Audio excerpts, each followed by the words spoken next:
Find a truly comfortable position, a place where your body feels completely supported and at ease. Allow your shoulders to release their hold, letting them fall away from your ears, releasing any unseen burdens they have carried through the day.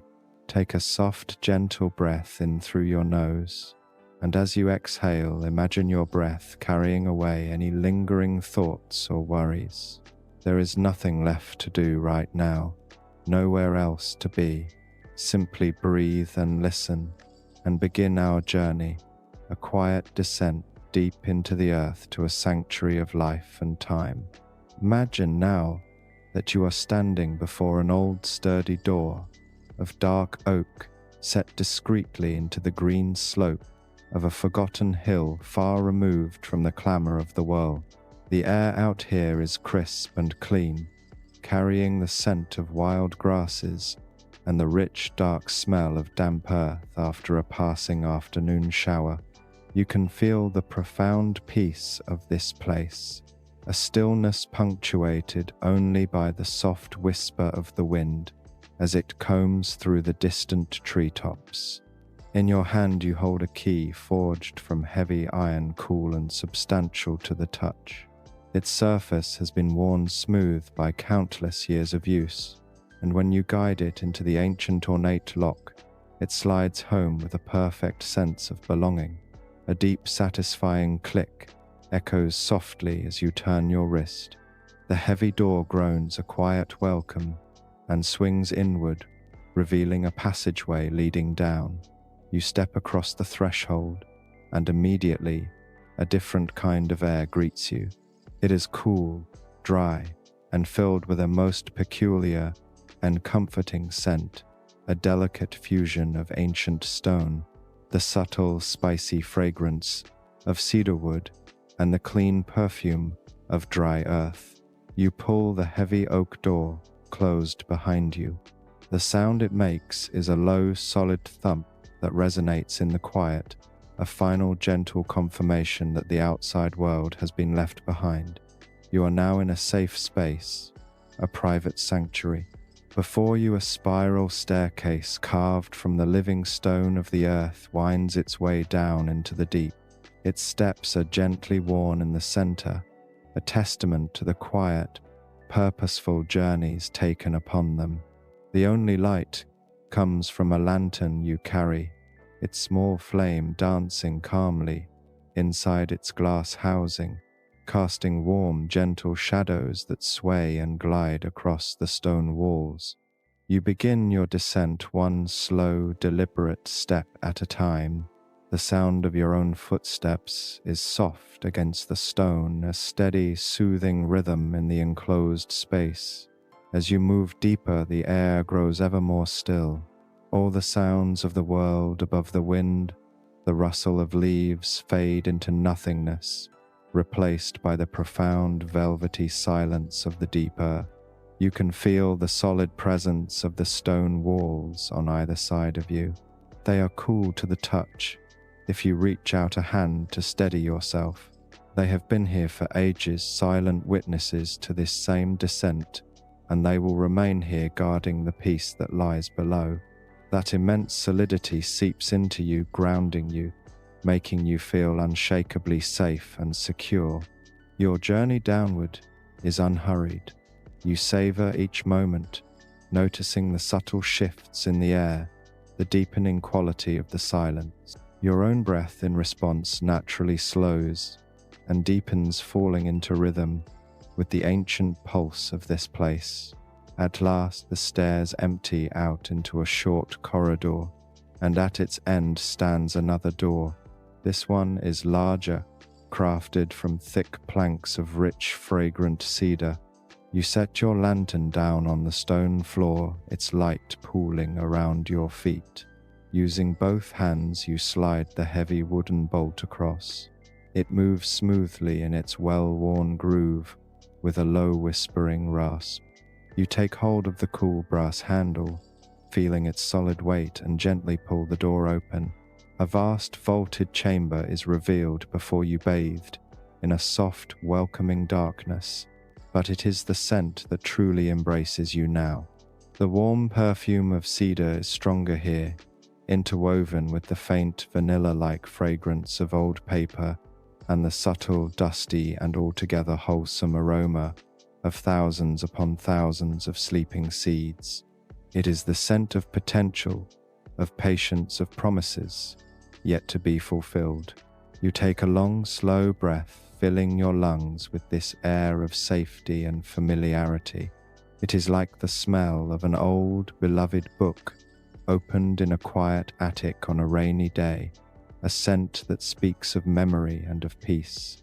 You step inside your soft-soled shoes, making almost no sound on the smooth stone floor, as the heavy cedar door swings shut behind you. With a soft, final thud, the silence becomes absolute. You are now in the very heart of stillness. All around you, rising from the floor to meet the high, arching ceiling, you can sense the presence of countless wooden shelves. And on those shelves, rest endless rows of small glass jars, each one a tiny, transparent home, a crystal cradle for the dormant life within. This place is a treasury not of gold or jewels, but of possibility of life's sacred continuum, and you are its keeper.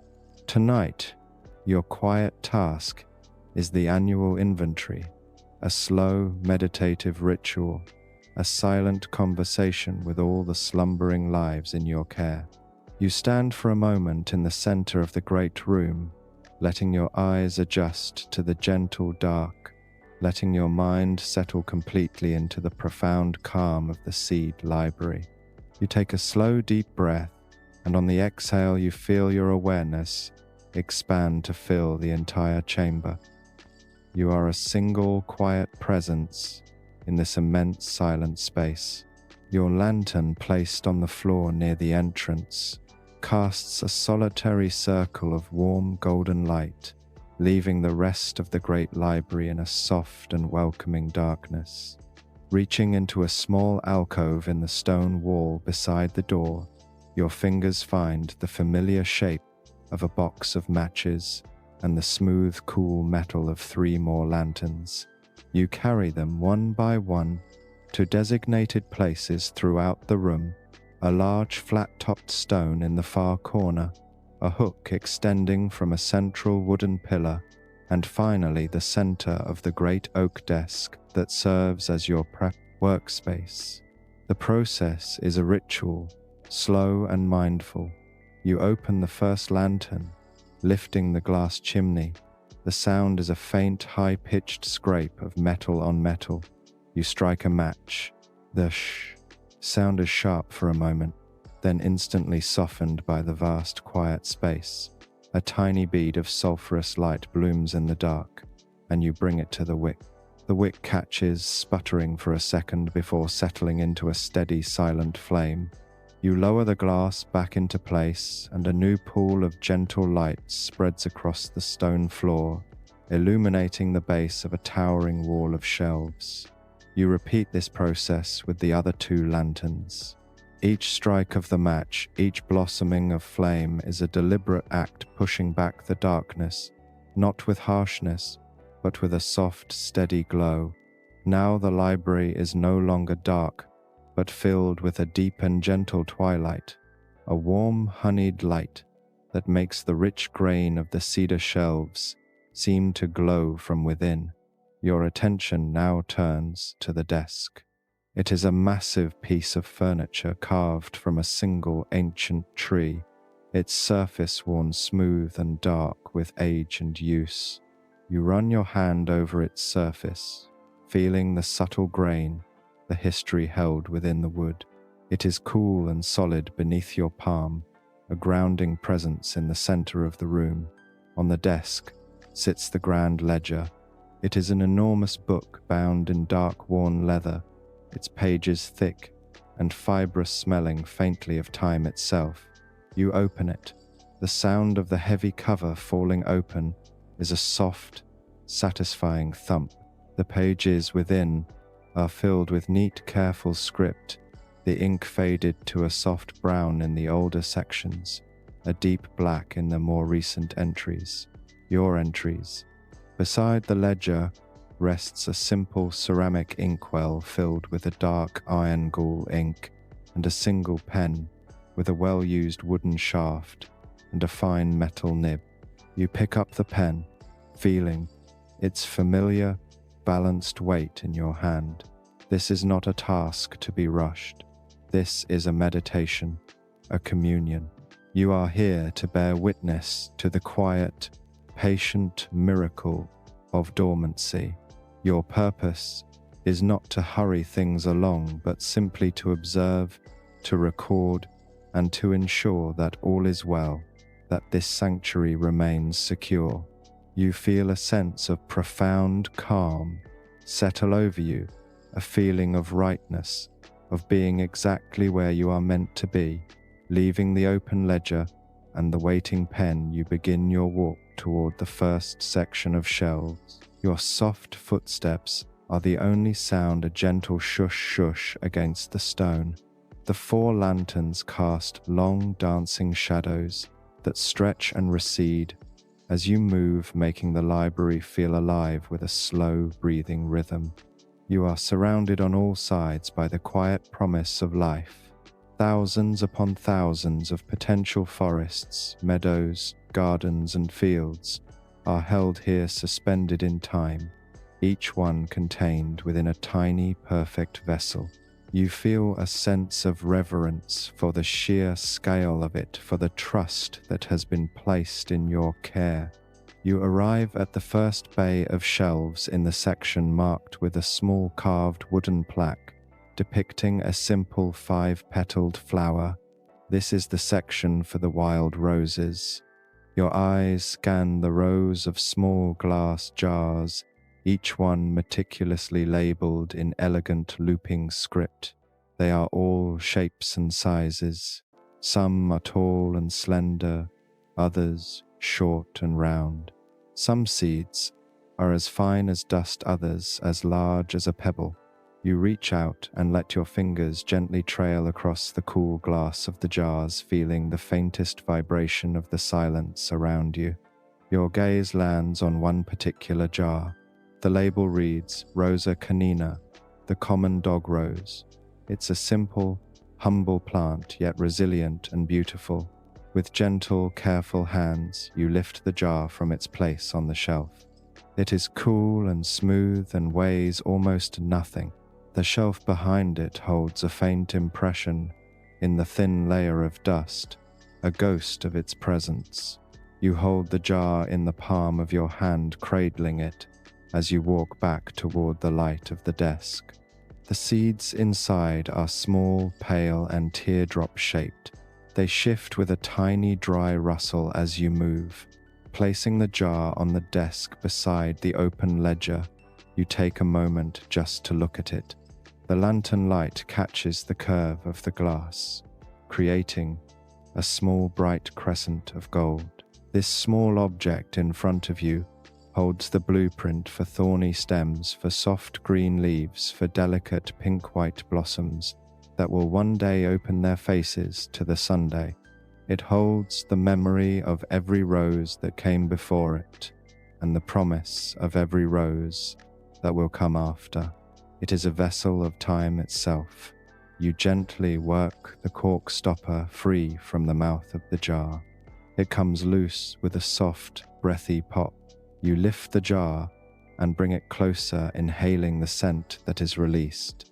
It is not the scent of a blooming rose, but something far more subtle and ancient. It smells of dry wood, of nutty earth, and the faintest ghostly whisper of a floral note, a memory of perfume locked away for a winter's sleep. It is the scent of pure potential. This simple, quiet act, the holding, the seeing, the smelling, is the very essence of your work. It is an act of deep and focused attention, a moment of connection with a life force that is patiently, peacefully waiting.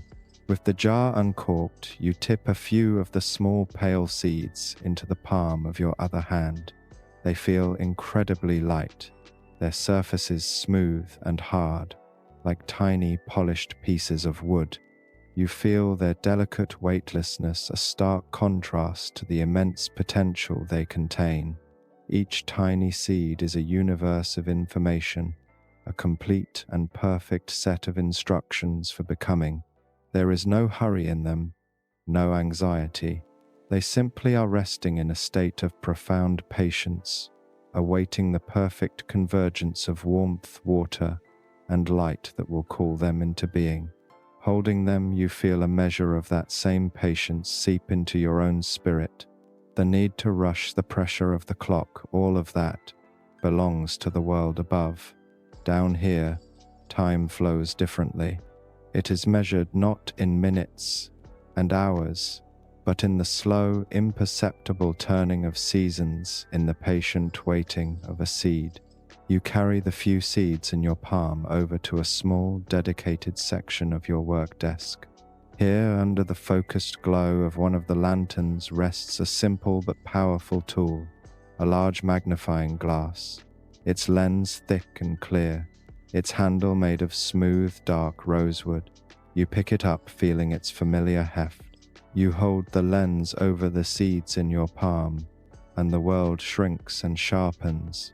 Suddenly, each tiny seed is a landscape. You see the delicate hair-like fibers that cling to its surface, the subtle variations in its pale, creamy color. You can trace the faint lines and textures etched upon its shell, a unique signature for each one. Through the lens, you are granted access to a hidden world of detail, a beauty that is invisible to the casual glance. Your examination is slow and methodical. You are looking for any signs of imperfection, any trace of mold or decay, any fractures in their protective shells. But these seeds are perfect. They are dry, whole, and imbued with the quiet energy of dormancy. They are sleeping soundly, and your role is simply to confirm their peaceful rest. It is a task that requires absolute presence. Your mind cannot wander. It must be here now, focused entirely on the small universe revealed by the lens.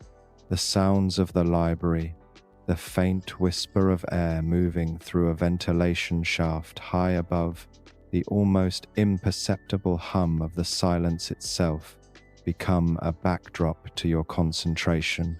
They are not distractions, but rather the very texture of this peaceful solitude. Satisfied, you lower the magnifying glass. The seeds return to their humble, tiny forms in your palm. Using a pair of delicate wooden tweezers, you pick them up one by one, a painstaking and gentle process, and place them back into the small glass jar. The tink, tink, tink as each seed drops against the glass is a tiny, delicate sound, almost like a miniature chime. It is the only sound you are making, a small contribution to the great silence of the chamber. Once all the seeds are safely returned, you press the cork stopper firmly back into place. The seal is snug and secure. The small family of dog rose seeds is once again safe in its transparent home, ready to continue its long, patient slumber. Now you turn back to the grand ledger. You dip the tip of your pen into the dark ink of the well. A small, perfect bead of black ink clings to the nib. You find the entry for Rosa Canina. The page is a grid of neat lines and columns. One column is for the date of collection, another for the location, another for the quantity, and finally, a column for the date of the annual inspection. You find the correct line for today's date. The paper of the ledger is thick and slightly rough under your hand. It feels organic, alive. You steady your hand, take a quiet breath, and begin to write. The only sound now is the faint, continuous scratch of the pen nib moving across the fibers of the paper. It is a wonderfully soothing sound, a whisper of creation. Shh, scratch loop, shh. You are not just making marks on a page, you are chronicling the continuity of life. You are adding another small chapter to a very long story. Your script is clear and precise. You note the date, the time, and a simple confirmation. Condition excellent, dormancy stable. The words flow from the pen, the black ink, stark and clear against the cream-colored page. It is a moment of pure, focused mindfulness. Your entire world has contracted to this single, simple action: the pen, the ink, the page. When you are finished, you do not immediately lift the pen. You hold it there for a moment, letting the final stroke of ink soak into the paper. Then you carefully lift the nib. To prevent smudging, you pick up a small wooden box from the corner of the desk. Inside is a fine dark blue sand, the blotting sand. You sprinkle a tiny amount over the fresh ink. It falls like a miniature silent snowfall.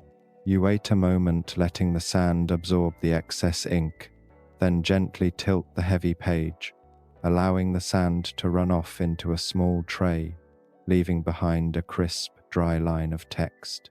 This too is part of the ritual.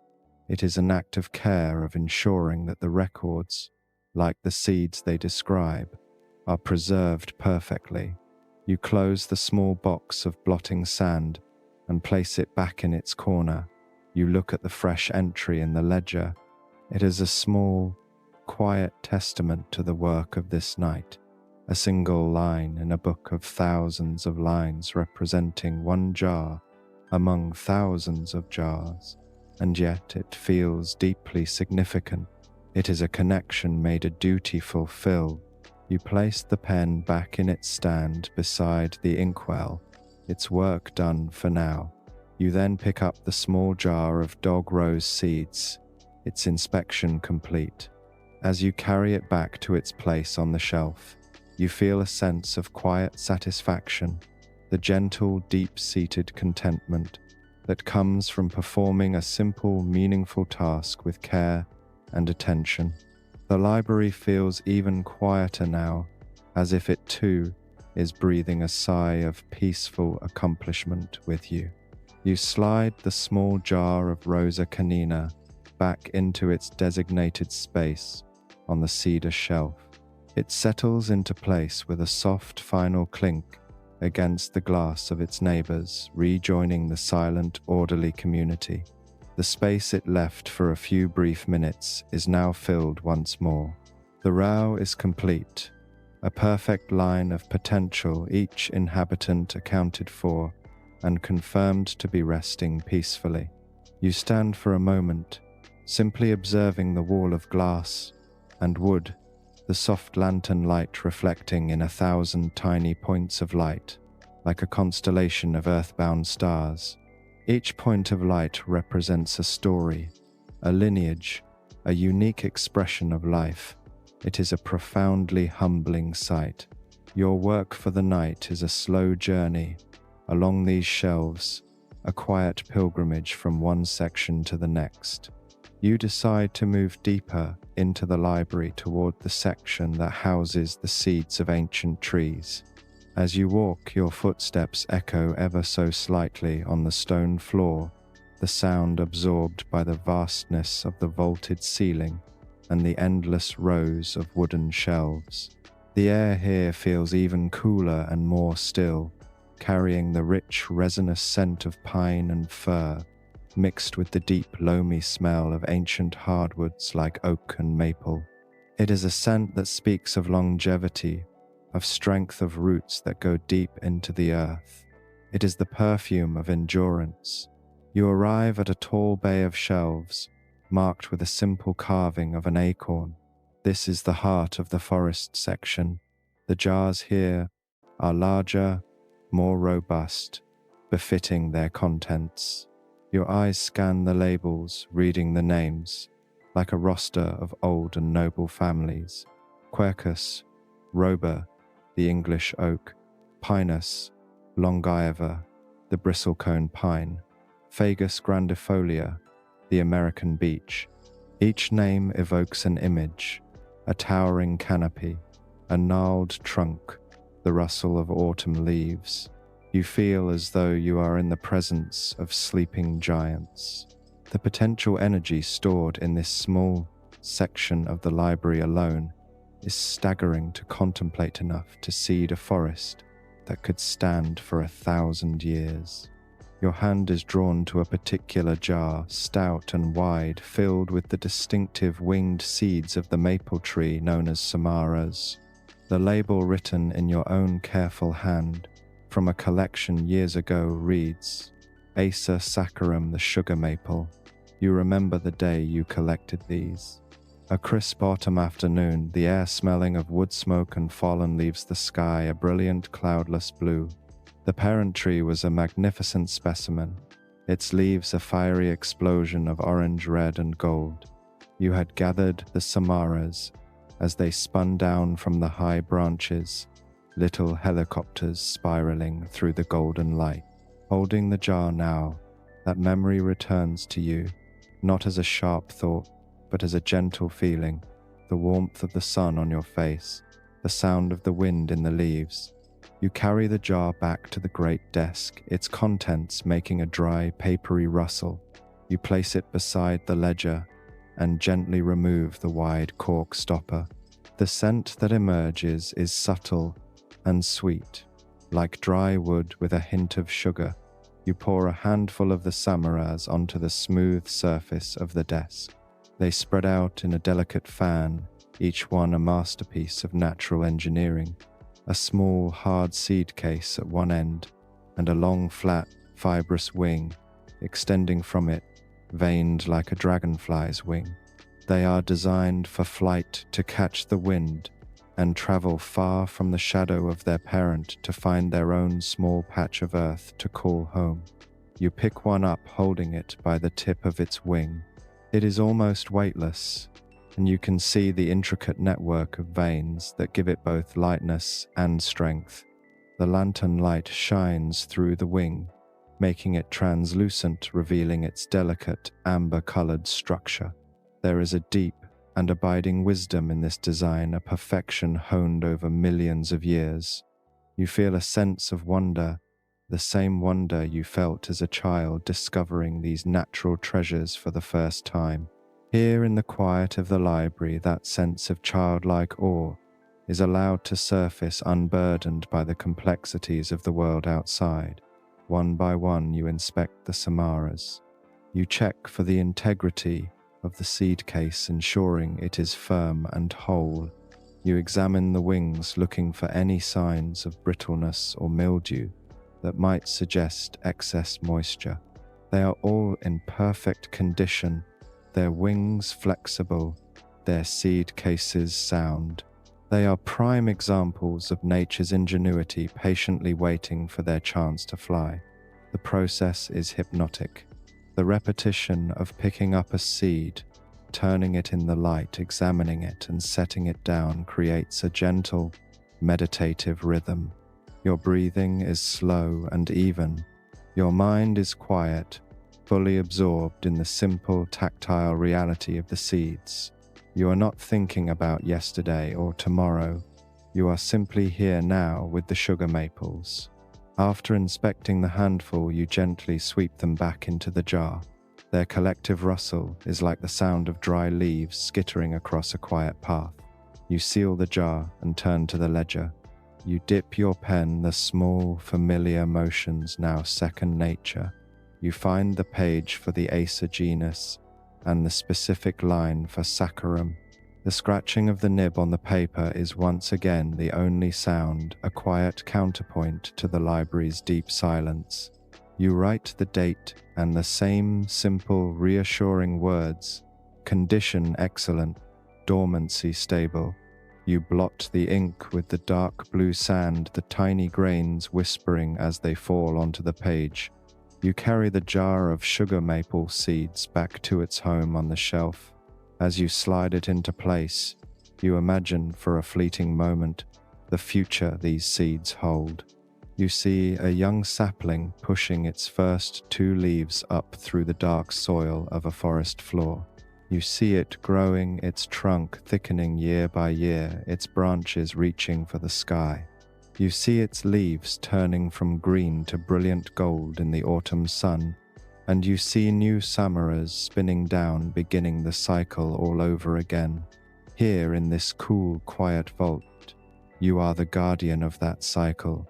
You are not its master, but its humble servant, a keeper of promises. A deep sense of peace and purpose flows through you, as quiet and steady as the sleeping seeds that surround you. The night is long and there is much work to be done, but there is no hurry. There is only the next jar and the next, and the slow, peaceful rhythm of your task.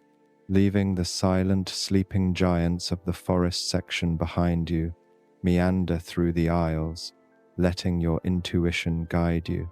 The air changes subtly as you move. Here, passing the shelves of prairie grasses, it holds a dry, sunny scent, reminiscent of hay and warm earth. A few aisles over, in the section for aquatic plants, there is a faint, clean, almost mineral smell, like stones at the bottom of a clear, cold stream. The library is a geography of scent, a map of the world's quietest places. Your path leads you to a more secluded corner of the vaulted chamber, a section you hold in special reverence. The shelves here are made of a paler wood, perhaps birch or ash, and the jars are for the most part exceptionally small. Some are no larger than your thumb. This is the repository for the seeds of alpine flowers, the hardy, resilient blossoms that cling to life in the highest, most inhospitable places on earth. The air here seems thinner, crisper, carrying a faint, clean fragrance of cold stone and melting snow. It feels like standing on a mountain peak at dawn just before the world awakens. You scan the delicate handwritten labels which read like a whispered poem of the high altitudes. Gentiana verna, the spring gentian; Silena acaulis, the moss campion; Leontopodium nivae, more famously known as Edelweiss. These are the jewels of the plant kingdom survivors, who bloom in defiance of wind, rock, and ice. To hold their seeds is to hold a story of incredible strength and delicate beauty. Your eyes settle upon a tiny glass vial, sealed not with cork, but with a stopper of waxed beeswax. The label is written in the finest script you can manage: Papaver alpinum, the alpine poppy. The vial contains a sprinkling of what looks like fine, dark, grey dust. These seeds are minuscule, almost microscopic. You know from your records that it would take thousands of them just to fill a thimble, yet each speck of dust holds the genetic code for a flower of impossible delicacy, petals like crumpled silk in shades of sun-yellow, creamy white, or soft orange, all blooming on a slender, hairy stem from a cushion of feathery, blue-green leaves.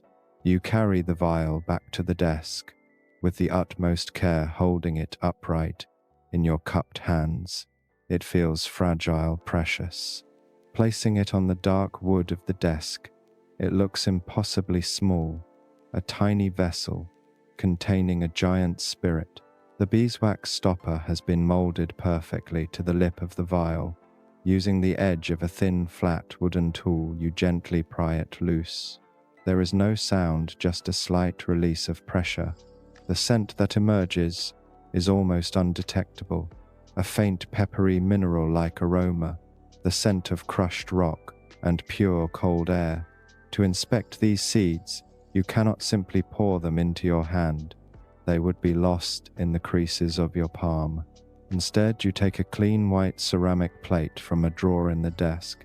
You carefully, gently tap the vial, allowing a small cascade of the fine dust-like seeds to spill onto the white surface.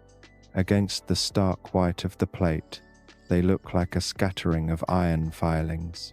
You can now see that they are not uniform in color.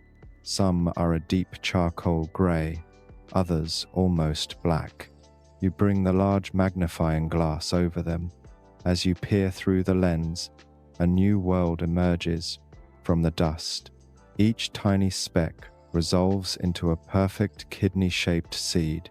Their surfaces are not smooth, but are covered in a beautiful, intricate net-like pattern, a honeycomb of ridges and valleys. It is a level of complexity and design that is breathtaking. You marvel at the fact that this exquisite architecture is present on something so small, it is almost invisible to the naked eye.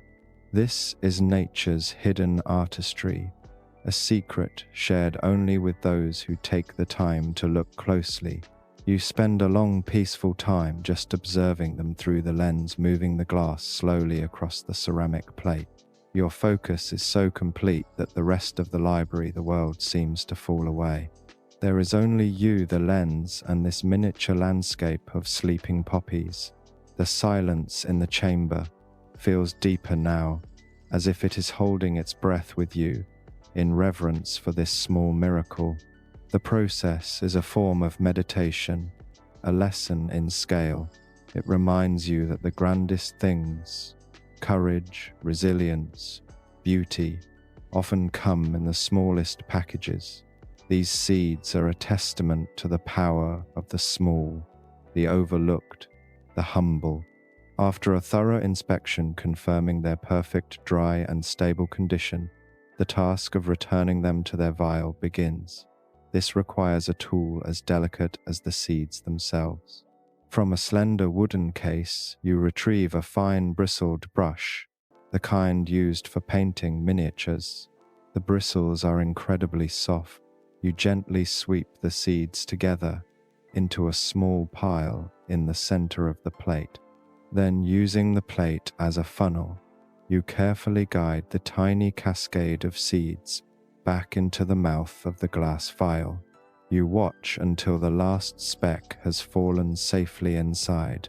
Not a single one is lost.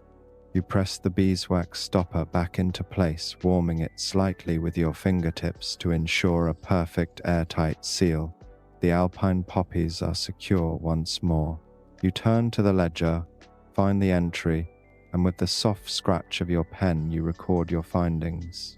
The act of writing feels more delicate this time, your hand moving with a lightness that mirrors the subject of your attention.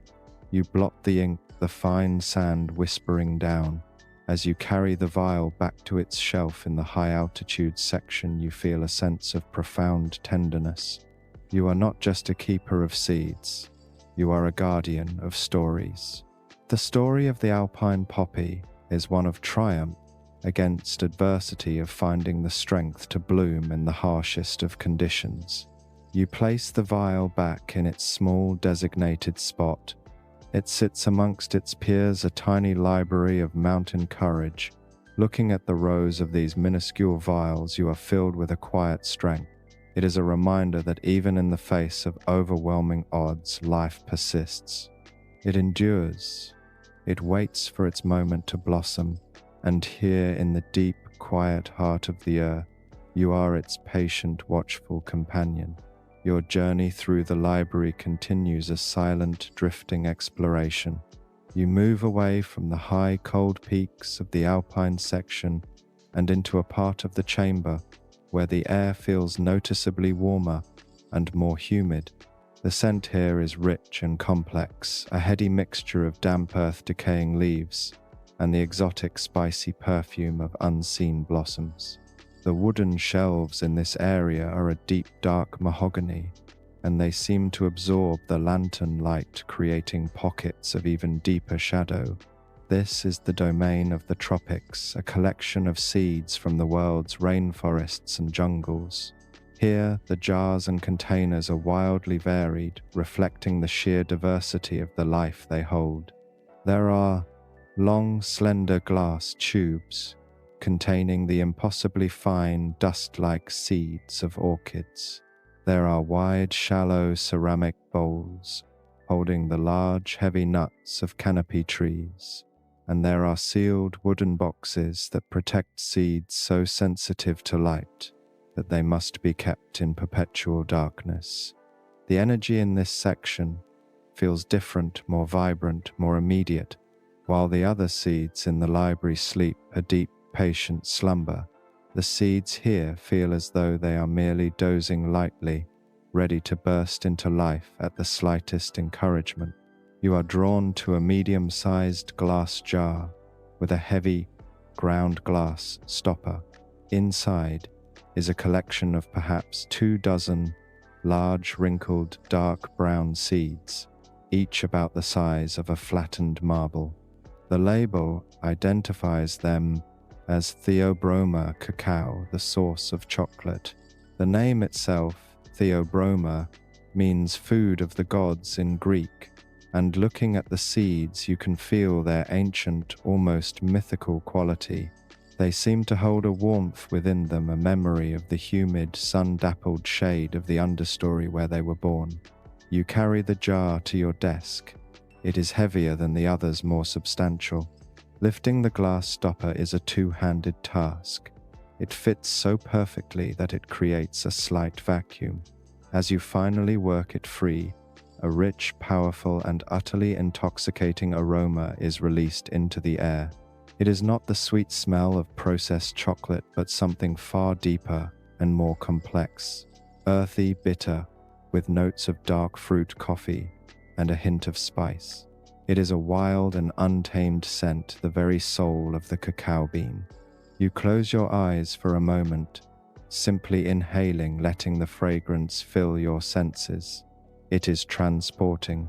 For a moment, the cool stone library melts away, and you are standing in a humid jungle, surrounded by the calls of exotic birds and the drip of moisture from enormous green leaves. You open your eyes, returning to the gentle, lamp-lit reality of the chamber. You tip a few of the large seeds onto the desk. They make a solid, woody clatter as they land. They are beautiful in their rustic imperfection, their surfaces a tapestry of wrinkles and fissures. You pick one up.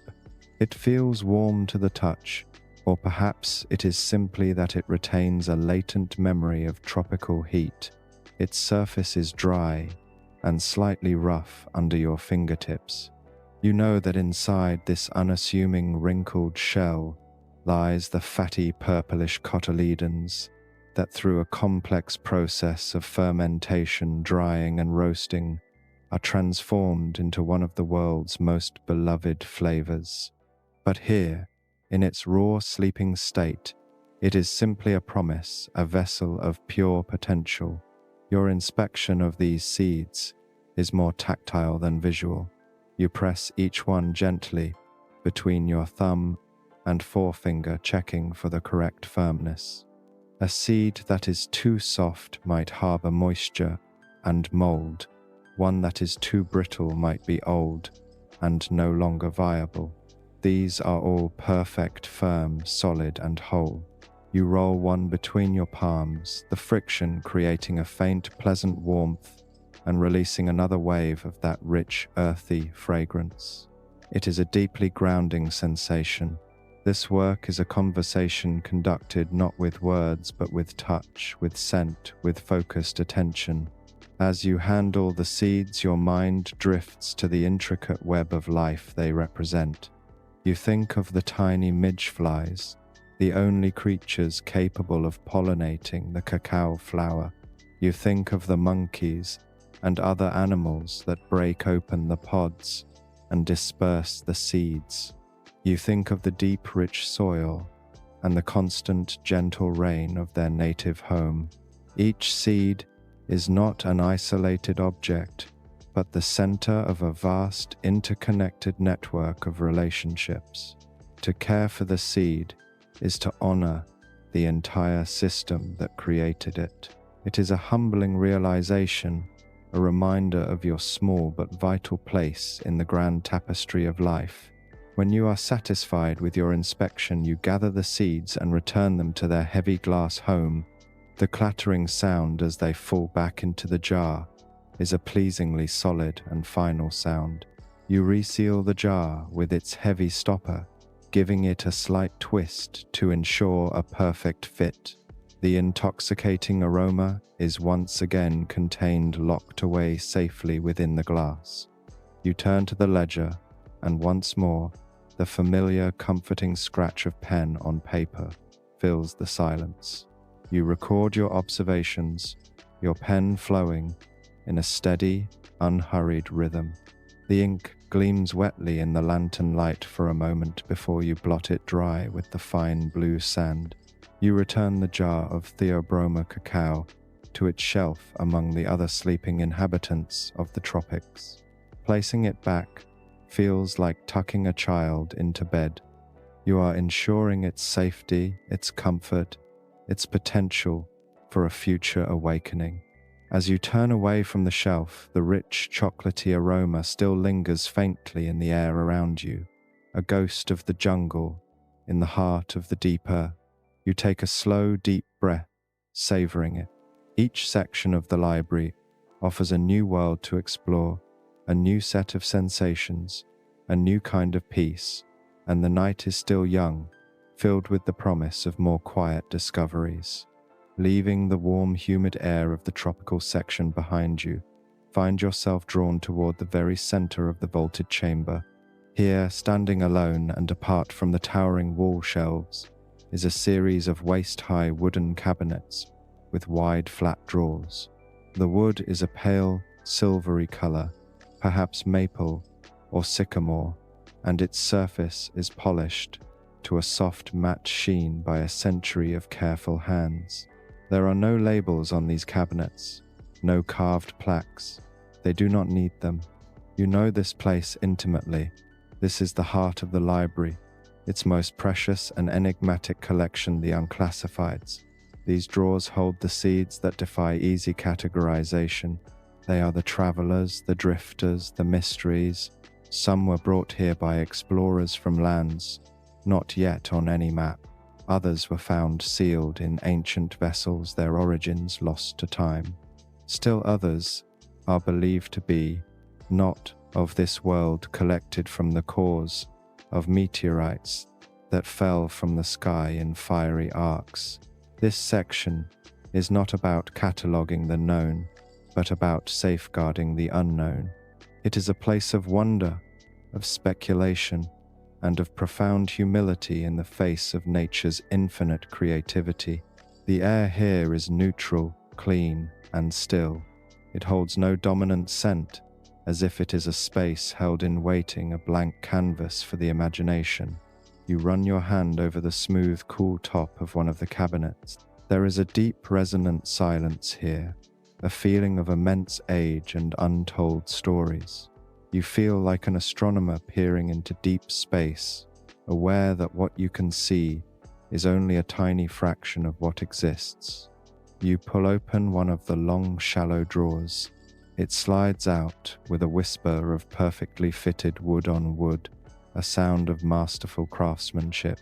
The interior of the drawer is lined with dark, soft velvet, and nestled in individual carved-out compartments are the seeds. They are a breathtakingly strange and beautiful assortment.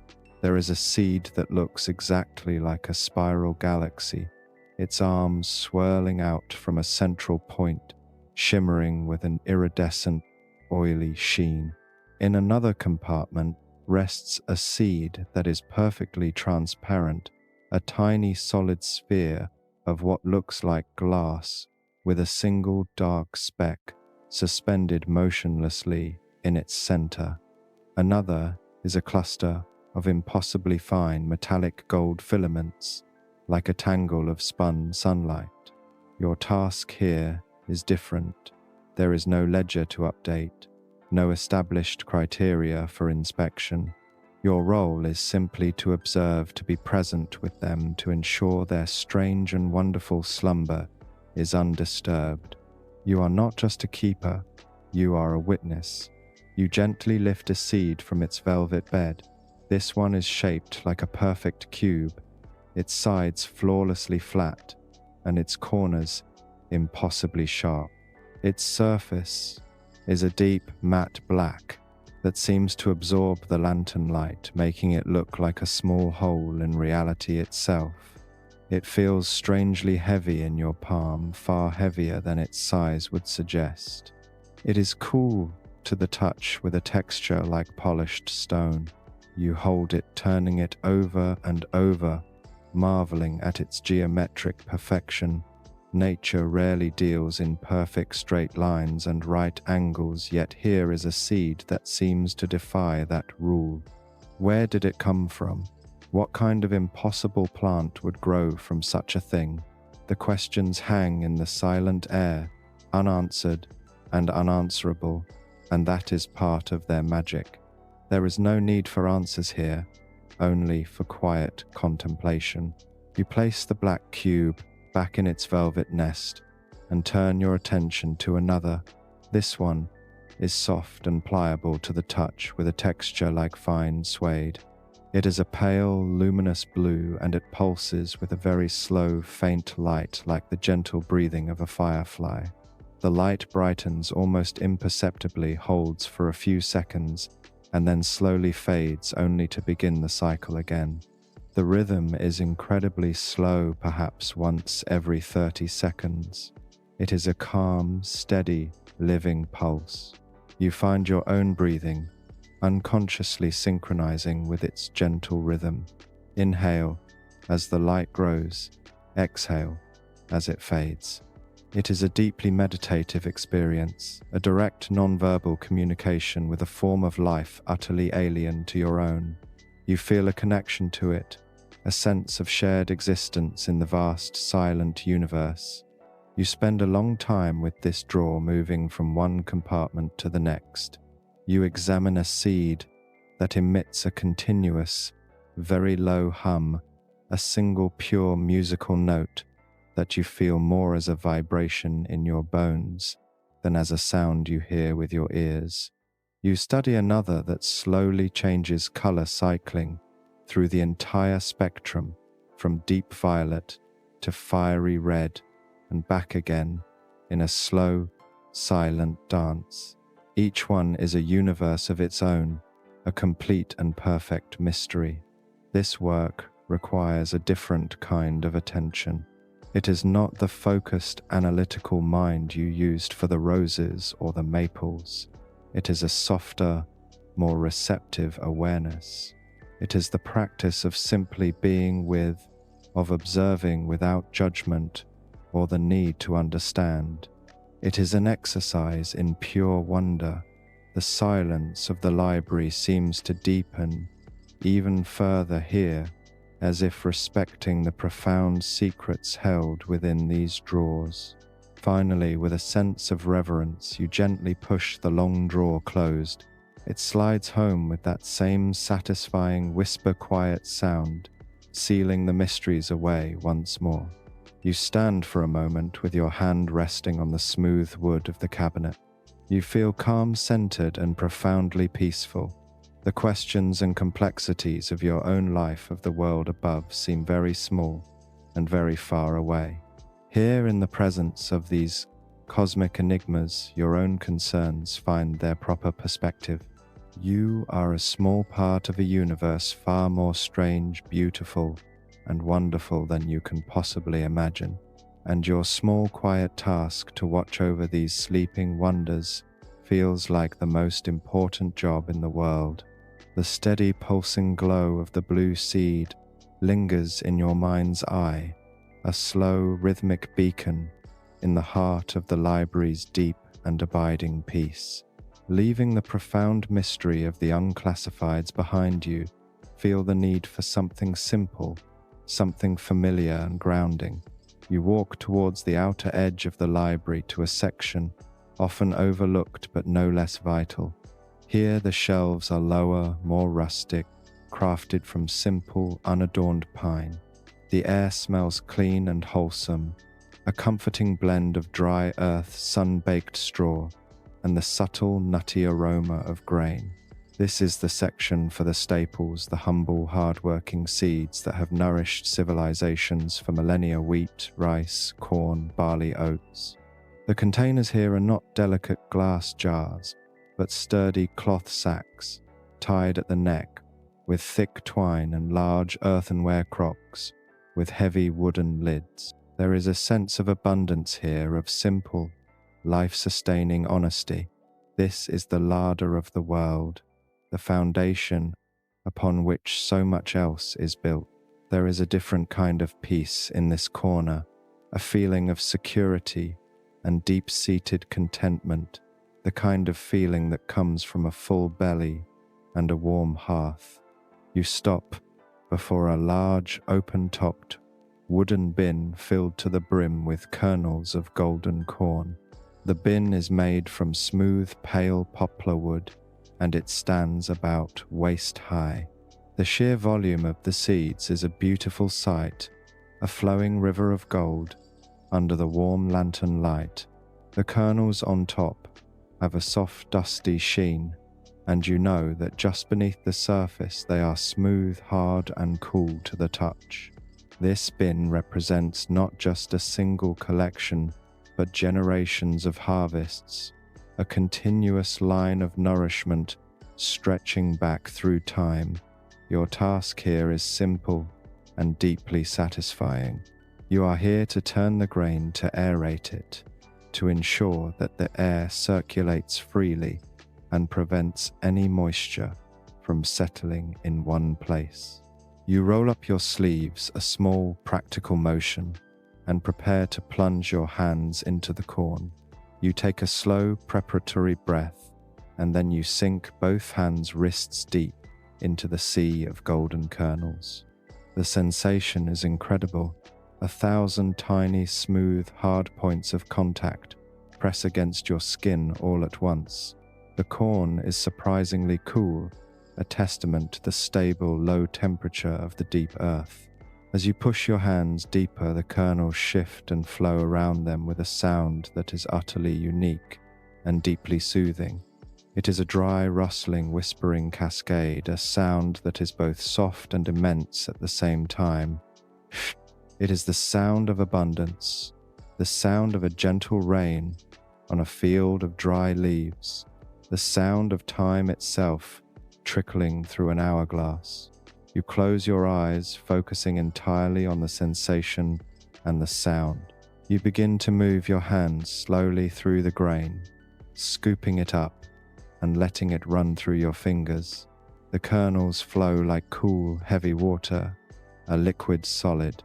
The pressure against your hands and arms is a gentle, constant massage. The sound is a continuous, mesmerizing whisper that fills the space around you. It is a sound that washes away thought, leaving only the pure sensory experience of the present moment. Shh! You scoop up a double handful and lift it high, opening your palms to let the corn pour back into the bin. It creates a beautiful cascading waterfall of gold, each kernel catching the lantern light as it falls. The sound of the cascade is slightly louder, a rushing whisper that ends in a soft hiss as the kernels rejoin their brethren. You repeat this motion again and again. Lift, release, and listen. Lift, release, and listen. It is a simple, repetitive physical action that requires no thought, only presence. It is a moving meditation. The dust from the kernels, a fine, floury powder, rises in a small golden cloud in the lantern light, and you can smell its sweet, wholesome, sun-baked scent. It is the smell of bread, of harvests, of simple sustenance. It is a smell of profound security. It connects you to the earth, to the farmers who worked the soil, to the sun that ripened the cobs, and to the generations of people who have been nourished by this simple, powerful grain. You lose all track of time. There is only the rhythm of your movement, the feel of the cool, smooth kernels flowing over your skin, and the all-encompassing, gentle roar of the whispering grain. Your mind becomes as empty and as peaceful as the library itself. The weight of the corn in your hands is a real tangible thing, a grounding force that pulls all your scattered thoughts and worries down into the earth. You are not the keeper of the library right now. You are simply a part of this ancient, flowing cycle. Slowly, gradually, you begin to slow your movements. You let your hands rest buried deep within the corn, feeling its cool, heavy stillness settle around them. The whispering sound subsides, replaced once more by the deep, resonant silence of the chamber. You can feel your own heartbeat, a slow, steady rhythm in your chest. Your breathing is deep and even. You feel utterly and completely calm. A profound sense of well-being washes over you, simple and pure. With a final gentle stir, you slowly withdraw your hands from the bin. They emerge coated in a fine golden dust. You brush them together, the dust falling back into the bin with a final soft sigh. You look at the surface of the corn, now disturbed and resettled by your work, its surface a landscape of gentle peaks and valleys. All is well here. The grain is dry, cool, and safe. Its life-giving energy is protected. You feel a deep gratitude for this simple, humble task, for the profound peace it has brought you.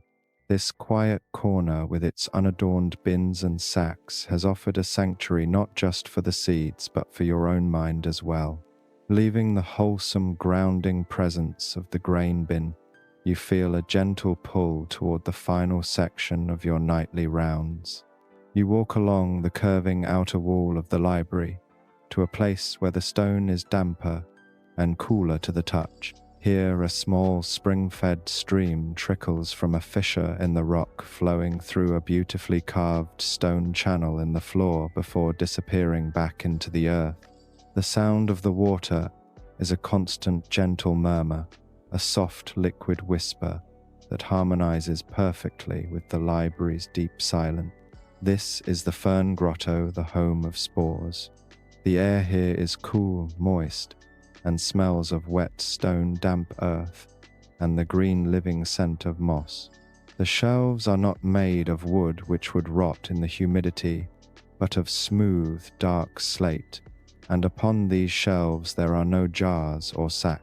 Instead, there are hundreds of small, unglazed clay tiles, each one resting in a shallow ceramic dish. This is a completely different form of life-keeping, one that requires a delicate balance of moisture and air. Spores, you know, are different from seeds. They are simpler, more ancient, a more primal form of life's blueprint. They are single cells, almost ethereal in their lightness, carrying the potential for the intricate feathery fronds of a fern. To store them is to work with something that feels closer to a memory or a breath than a physical object. Your task here is one of gentle nurturing. At the end of the stone channel, before the water disappears, there is a small, deep basin where the clearest, coldest water pool. Beside it rests a mister, a beautiful object made of brass and glass. You fill the glass bulb with the pure, clean water from the basin. The sound of the water gurgling into the bulb is clear and bright. You screw the brass pump mechanism back on its fine threads, turning with a satisfying metallic smoothness. You approach the first shelf of slate. On each tile, there is a faint, brownish or reddish dusting, almost like a patch of rust. This is the spore collection. To the naked eye, it looks inert, lifeless, but you know that this fine powder holds the future of a whole colony of ferns. Your work is to provide the faintest hint of moisture, just enough to keep the spores from drying out completely, but not enough to encourage them to awaken from their slumber. You hold the brass mister about a foot away from the first tile. You press the pump. With a soft psh sound, a cloud of the finest, most delicate mist floats through the air and settles almost invisibly upon the surface of the tile. You do not spray the tile directly, but allow the mist to drift down like a morning fog. You watch as the tiny droplets land on the clay and on the spores, not forming beads of water, but simply creating a momentary darker sheen that is absorbed almost instantly. It is an act of incredible subtlety and precision. You move along the shelf from one tile to the next, repeating this gentle, quiet ritual. Pssh. A pause, a drift of mist. Pssh. A pause, a drift of mist. The sound is soft and rhythmic, a gentle exhalation that punctuates the constant murmur of the nearby stream. The motion is slow, graceful, and deliberate. It is a slow-motion dance of care and attention. You are completely absorbed in the task. Your focus is on the cloud of mist, on the way the light from your lantern catches the billion tiny droplets, making them sparkle like diamond dust for a fleeting second before they vanish. You watch the subtle change in color on the clay tiles as they drink in the moisture. Your breathing aligns with the rhythm of your work. You inhale as you move to the next tile, and you exhale with the soft push of the mister. Inhale, move. Exhale, mist. The process is deeply calming, washing over you like the very mist you are creating. The combination of the cool, damp air, the gentle, repetitive sound, and the focused, delicate action creates a state of profound tranquility. There are no complex thoughts, no analysis, just the simple sensory reality of the moment. The green, earthy smell of the grotto fills your senses, a scent of life, of shade, of deep, quiet places in the heart of a forest. It is a smell of renewal and peace. You work your way through the entire collection, shelf by shelf, tile by tile. Each puff of mist is a small promise, a whispered reassurance to the sleeping spores that they are safe, that they are being cared for, that their time will come. You are like the gentle morning fog that rolls into a forest valley, bringing life-sustaining moisture without the force of a rainstorm. You are a quiet, nurturing presence. When the last tile has been misted, your work in the grotto is done. You place the brass mister back by the stone basin. You stand for a moment, listening to the gentle music of the trickling water, feeling the cool, moist air on your skin. You look at the shelves of slate, at the hundreds of clay tiles, each holding its precious, invisible cargo. You feel a sense of completion, of having contributed in a small, quiet way to the great, slow, patient work of the earth.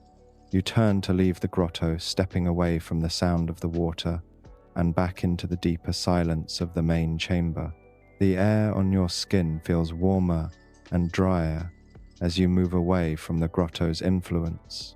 You feel refreshed, cleansed, as if the gentle mist has washed away any last vestiges of worry or fatigue. Your work for the night is nearly complete. Only one task remains, the final ritual, before you too can rest. You walk back toward the great oak desk in the center of the chamber. The 4 lanterns still burn with a steady, unwavering light, casting their warm golden pools upon the stone floor. The night's work is done. The roses have been checked, the maples inspected, the alpine poppies revered. The cacao has shared its jungle scent, the mysteries have been witnessed, the grains have been turned, and the spores have been misted.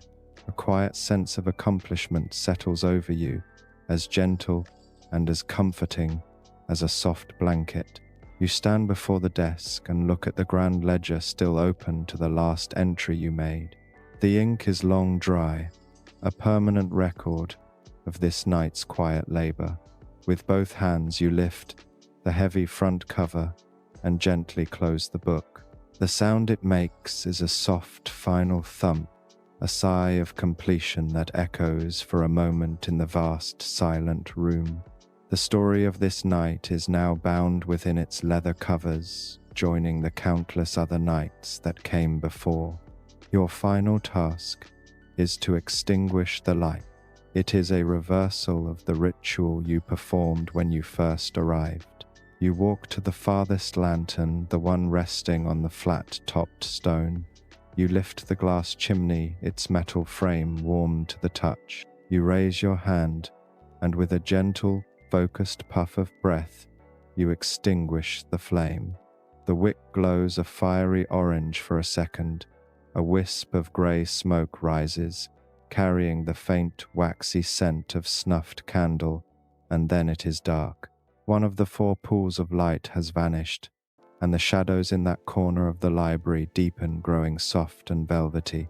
You move to the next lantern, the one hanging from the central pillar. Again you lift the glass, and with another soft breath, you send the flame into darkness. The chamber grows dimmer still. The edges of the room are now dissolving into a gentle twilight. You can feel the silence intensifying as the light recedes, as if they are 2 sides of the same coin. You return to the desk and extinguish the 3rd lantern, the one that illuminated your work with the ledger. Now only one light remains, the first one you brought with you, still waiting for you by the entrance door.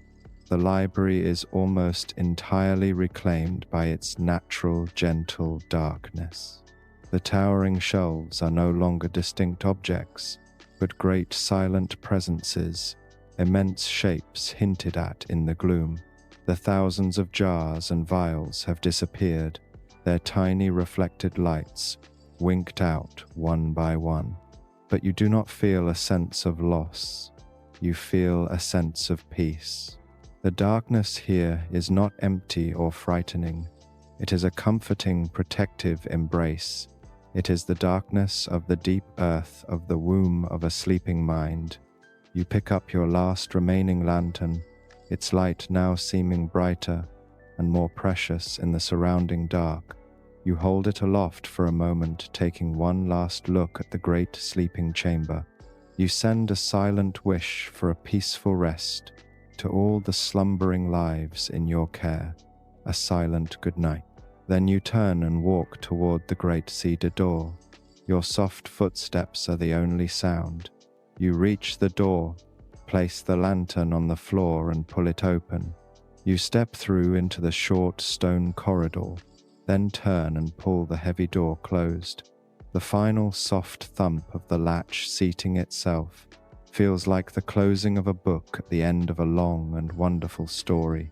You pick up your lantern and begin your slow ascent up the winding stone staircase. The light bobs and sways, painting moving circles of warmth on the stone walls as you climb. With each upward step, you feel yourself slowly returning from the deep, quiet world below. The air grows subtly warmer, less dense. You feel a sense of profound calm, your body light and your mind clear. Finally, you reach the top. You slide back the heavy bolt on the old oak door and push it open. The night air of the world above greets you. It is cool and fresh, and it smells of damp grass and distant rain. You look up. The clouds have parted, and the sky is a vast expanse of deepest indigo, scattered with the brilliant diamond-hard light of 1,000 stars. You step out onto the soft grass, pull the door closed, and lock it with the old iron key. The library is safe. Its secrets are secure. You stand there for a moment under the immense and silent sky. The work is done. There is nothing left to do, nothing left to think about. Your body feels heavy with a pleasant, gentle fatigue. Your mind is quiet, still, and serene. It is time to rest, and you let your breath deepen, matching the slow, ancient rhythm of the sleeping earth beneath your feet, letting go of the lantern, letting go of the key, letting go of everything, as the deep, peaceful slumber you have so carefully guarded for others now comes to claim you as its own, safe and sound. You gently drift and fall asleep.